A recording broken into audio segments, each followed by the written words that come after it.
જોઈ રહ્યા છો ગુજરાતની એક એવી ચેનલ કે જે તમારા શહેરના પળે પળના સમાચારો તમારા સુધી પહોંચાડે છે. સ્વાગત છે આપનું A1 અભિક્રાઇમ ન્યૂઝમાં. હું છું એન્કર અર્પિતા પટેલ.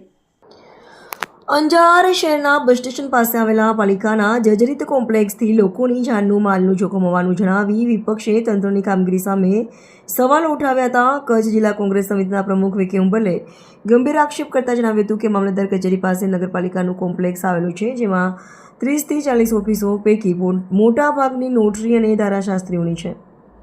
આ ઇમારત છેલ્લા લાંબા સમયથી જર્જરિત હાલતમાં છે. તાજેતરમાં જ એક ધારાશાસ્ત્રીની કચેરીમાં છત ઉપરથી પોપડા પડ્યા હતા, જેના કારણે લેપટોપ અને કમ્પ્યુટરને નુકસાન થયું હતું. અચાનક છતનો કેટલોક ભાગ પડી જવાથી 30 થી 40 હજારનું નુકસાન થયું હતું. તેમજ ધારાશાસ્ત્રીને ઈજા પણ પહોંચી હતી.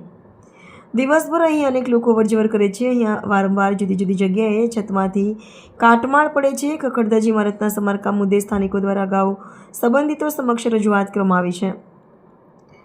અલબત્ત પાલિકા દ્વારા તંત્ર દ્વારા આ અંગે ગંભીરતા દાખવવામાં આવી નથી. જોખમી ઇમારત અંગે પાલિકા જાણતી હોવા છતાં ઇમારતનું સમારકામ સહિતની દિશામાં નોંધપાત્ર પ્રયાસ હાથ ધરાતા નથી. આગામી દિવસોમાં અહીં કોઈ દુર્ઘટના સર્જાશે તો પાલિકા મુખ્ય અધિકારી તેમજ પ્રમુખની રહેશે.